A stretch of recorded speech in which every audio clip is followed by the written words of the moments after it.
प्यारे बच्चों, आप सभी का स्कूल ऑफ ज्योग्राफी चैनल पर स्वागत है।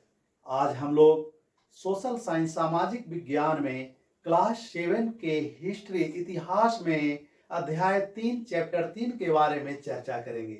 इस चैप्टर में हम लोग दिल्ली के सुल्तान अर्थात दिल्ली सल्तनत के बारे में जानकारी प्राप्त करेंगे।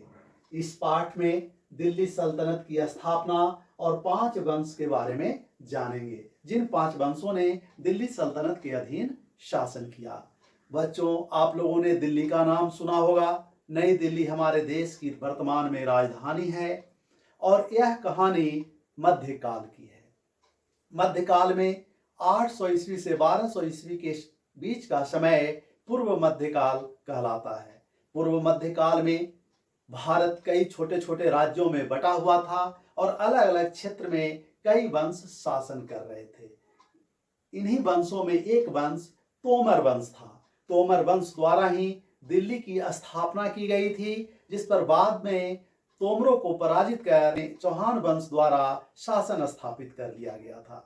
जिस समय भारत पर तुर्कों का आक्रमण होता है, दिल्ली पर तुर्कों का अधिकार होता है, उस समय दिल्ली पर चौहान वंश के प्रसिद्ध शासक पृथ्वीराज चौहान तृतीय का शासन था। पृथ्वीराज चौहान द्वारा दिल्ली में एक नगर की भी स्थापना की गई थी, जिसे पिथौरागढ़ कहा जाता है। उन्हें राय पिथौरा की उपाधि भी प्राप्त थी। तो आइए हम लोग दिल्ली सल्तनत के बारे में चर्चा करते हैं। दिल्ली सल्तनत की स्थापना 1206 ईस्वी में हुई और 1206 ईस्वी से लेकर 1526 ईस्वी तक जब उसका अंत हुआ, 5 वंशों ने शासन किया। इन 5 वंशों में ममलुक वंश, खिलजी वंश, तुगलक वंश, सैयद वंश और लोदी वंश का नाम शामिल है। तो इन वंशों के बारे में हम लोग एक एक कर चर्चा करेंगे। वीडियो के दूसरे भाग में इन वंश के शासकों द्वारा दिल्ली की राजनीतिक प्रशासनिक व्यवस्था, न्याय व्यवस्था, भूमि व्यवस्था अर्थात कृषि व्यवस्था आदि के बारे में चर्चा करेंगे। तो आइए सबसे पहले दिल्ली सल्तनत यानी दिल्ली के सुल्तान की राजनीतिक इतिहास, राजनीतिक जीवन के बारे में चर्चा करते हैं, राजनीतिक इतिहास को देखते हैं। दिल्ली सल्तनत के इन शासकों द्वारा जिन्होंने शासन किया, दिल्ली में कई नगर की स्थापना भी की गई थी, जिसमें देहली, कुहना, सीरी, जहांपनाह नगर आदि प्रमुख है। दिल्ली सल्तनत के इतिहास को जानने के दोनों स्रोत उपलब्ध हैं, जिसमें पुरातात्विक और साहित्यिक स्रोत है। पुरातात्विक स्रोत में दिल्ली सल्तनत के अधीन बनाए गए इमारत जो आज भी खड़े हैं, जैसे कुतुब मीनार, अलाई दरवाजा और कई मस्जिदें हैं, मकबरा है, जो उस समय के इतिहास को बताता है। उसी तरह से साहित्यिक स्रोत में जैसे जियाउद्दीन बर्नी की तारीखे फिरोज शाही प्रमुख स्रोत है। इस तरह से कई साहित्यिक स्रोत हैं जो दिल्ली सल्तनत के इतिहास को बताते हैं। दिल्ली सल्तनत की स्थापना कुतुबुद्दीन ऐबक द्वारा की गई थी। कुतुबुद्दीन ऐबक कौन था? तो भारत पर तुर्कों का आक्रमण होता है और यह आक्रमण 2 भाग में होता है। तुर्कों का पहला आक्रमण महमूद गजनी के द्वारा किया गया था। उसके बाद मोहम्मद गोरी ने भारत पर आक्रमण किया। मोहम्मद गोरी ने तराइन के प्रथम युद्ध 1191 ईस्वी में भारत पर आक्रमण किया और पृथ्वीराज चौहान तृतीय के साथ उसका संघर्ष हुआ। इस संघर्ष में मोहम्मद गोरी पराजित हुआ। उसके बाद अगले वर्ष 1192 ईस्वी में पुनः मोहम्मद गोरी ने भारत पर आक्रमण किया। तराइन का द्वितीय युद्ध हुआ और इस दूसरे युद्ध में मोहम्मद गोरी ने पृथ्वीराज चौहान को पराजित कर दिल्ली पर अधिकार कर लिया। तो यह मोहम्मद गोरी था कौन? तो मोहम्मद गोरी जो भारत के पश्चिम में अगर देखिएगा तो वर्तमान में पाकिस्तान है, जो भारत का उस समय अंग था। उसके पश्चिम में अफगानिस्तान है। अगर भारत के मानचित्र पर देखें तो इन देशों को हम देख सकते हैं। यह भारत का राजनीतिक मानचित्र है और राजनीतिक मानचित्र में यहां देख रहे हैं, यह पाकिस्तान है जो उस समय भारत का अंग था। यह अफगानिस्तान है और इसके और पश्चिम में जाएंगे तो ईरान मिलेगा। तो इन क्षेत्रों में एक क्षेत्र का नाम था गजनी। यहाँ देखिए लिखा हुआ है अफगानिस्तान में गजनी, तो गजनी, और एक क्षेत्र का नाम है हेरात। गजनी और हेरात, और गजनी और हेरात के बीच का क्षेत्र कहलाता है गोर। और इसी गोर क्षेत्र में शासन करने वाला शासक का नाम था मोहम्मद गोरी। मोहम्मद गोरी, जिसका मूल नाम शहाबुद्दीन अथवा मोइजुद्दीन गोरी है। उसने अपने कई सेनापतियों के माध्यम से भारत पर आक्रमण किया था। भारत पर आक्रमण करने का उसका उद्देश्य था राजनीतिक सत्ता स्थापित करना, राजनीतिक शासन स्थापित करना। दिल्ली पर अधिकार करने में उसका सबसे प्रमुख सेनापति कुतुबुद्दीन ऐबक ने सबसे महत्वपूर्ण भूमिका निभाई थी।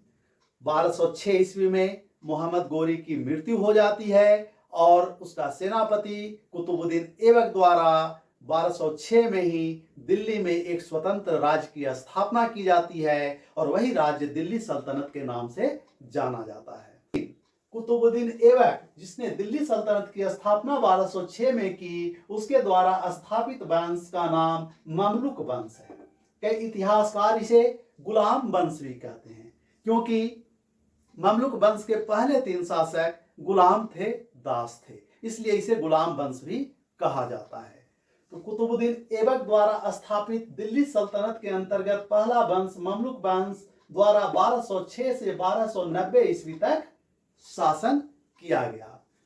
कुतुबुद्दीन ऐबक की मृत्यु के बाद प्रमुख शासक इल्तुतमिश दिल्ली सल्तनत का शासक बना, ममलुक वंश का शासक बना। इल्तुतमिश को दिल्ली सल्तनत का वास्तविक संस्थापक भी कहा जाता है, क्योंकि उसने विद्रोह को दबाया और सीमाओं को सुरक्षित किया था। इल्तुतमिश 1210 ईस्वी से 1236 ईस्वी तक शासन किया।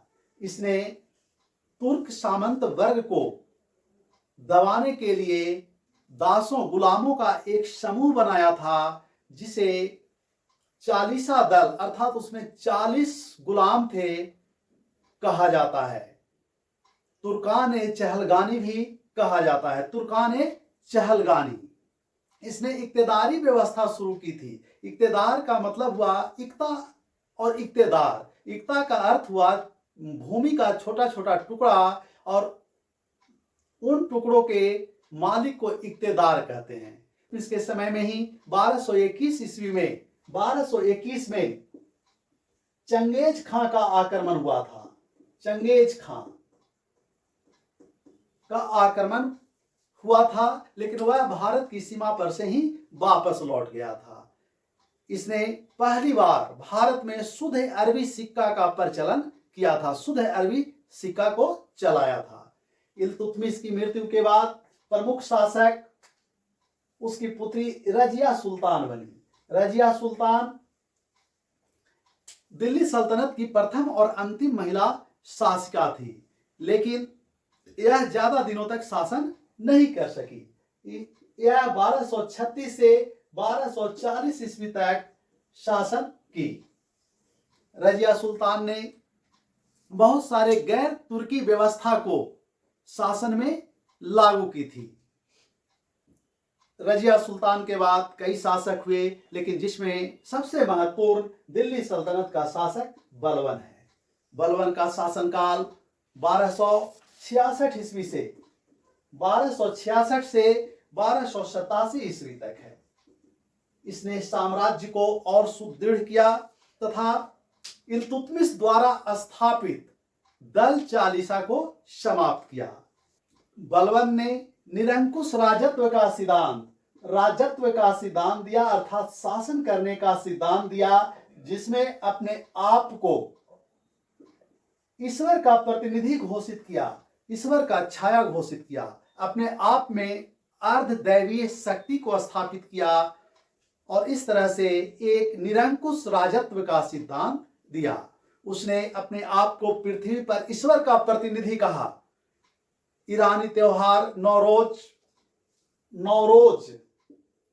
को मनाना प्रारंभ किया, और ये सारे प्रश्न पूछे जाते हैं कि नौरोज की शुरुआत किसने की। यह भी पूछा जाता है कि किस शासक द्वारा दल चालीसा का गठन किया गया था, प्रथम महिला शासिका कौन थी और कब किसने शासन किया। ये सारे प्रश्न पूछे जाते हैं। किस शासक ने अपने आप को ईश्वर का प्रतिनिधि घोषित कर दिया था। नौरोज की प्रथा कहां से ली गई थी, तो यह एक ईरानी प्रथा थी। और बलबन द्वारा सिजदा तथा पाबोस की परंपरा शुरू की गई थी। ये सब ध्यान देना होगा, ये सारे प्रश्न पूछे जाते हैं। सिजदा का अर्थ होता है घुटने के बल पर राजा के सामने झुकना, और पाबोस का अर्थ है कि राजा के पाव को चूमना। तो इस तरह की प्रथा बलबन द्वारा शुरू की। ममलुक वंश के अंतिम प्रमुख शासक बलबन के बाद खिलजी वंश की शुरुआत होती है। ये दिल्ली सल्तनत का सबसे महत्वपूर्ण वंश में से एक है। खिलजी वंश का शासनकाल, जैसा कि पहले हम लोग देखे, 1290 ईस्वी से 1320 ईस्वी तक है।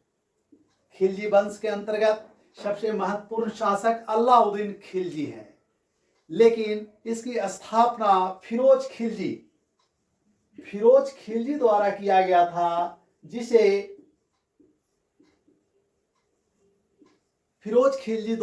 गया था, जिसे जलालुद्दीन खिलजी भी कहते हैं, क्योंकि वह शासक बनने के बाद जलालुद्दीन की उपाधि ग्रहण की थी, अर्थात उसे जलालुद्दीन खिलजी के नाम से भी जाना जाता है। लेकिन सबसे प्रमुख शासक अलाउद्दीन खिलजी है। अलाउद्दीन खिलजी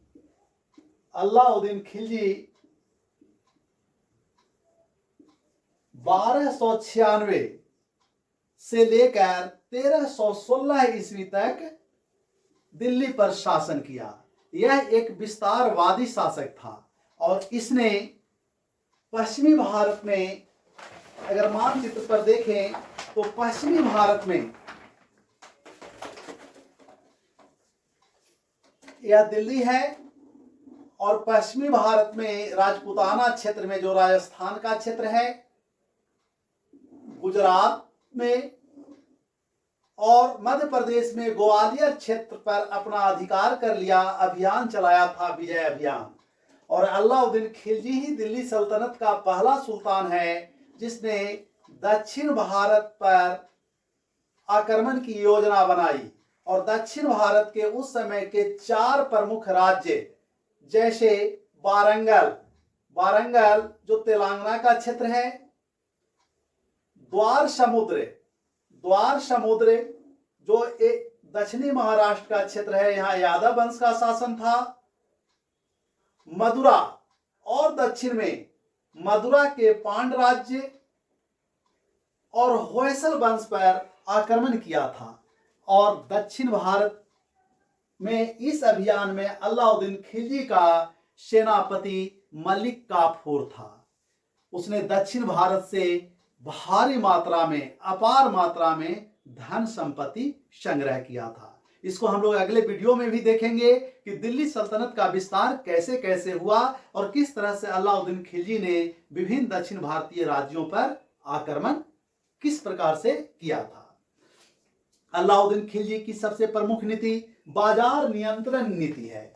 अलाउद्दीन खिलजी द्वारा बाजार नियंत्रण नीति लागू किया गया था तथा साथ में उसने दाग एवं हुलिया, बाजार नियंत्रण नीति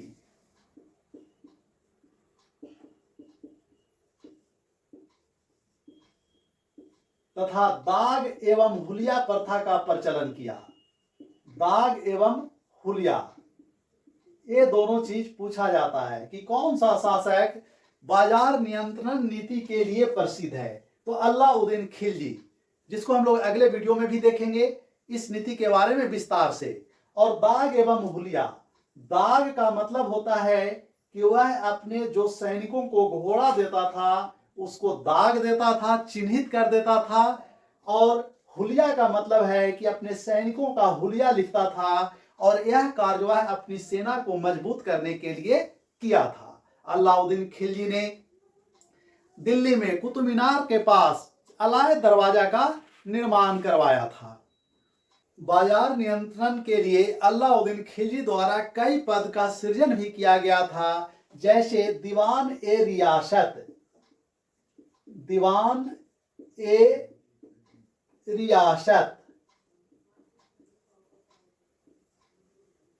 दूसरा शहना ए मंडी, शहना ए मंडी। तीसरा बरीद। अब इनका कार्य देखते हैं कि इन लोगों का कार्य क्या था। तो दीवान ए रियासत यह व्यापारियों पर, बाजार पर नियंत्रण रखता था। शहना ए मंडी बाजार अधीक्षक था, मार्केट को कंट्रोल करता था। और बरीद बाजार निरीक्षक और व्यापारी निरीक्षण दोनों का काम करता था। तो दीवान ए रियासत, शहना ए मंडी और बरीद जैसे पद का सृजन किया था। अलाउद्दीन खिलजी, खिलजी वंश का प्रमुख शासक था। और उसके बाद तुगलक वंश 1320 से 1413 ईस्वी तक शासन किया। तुगलक वंश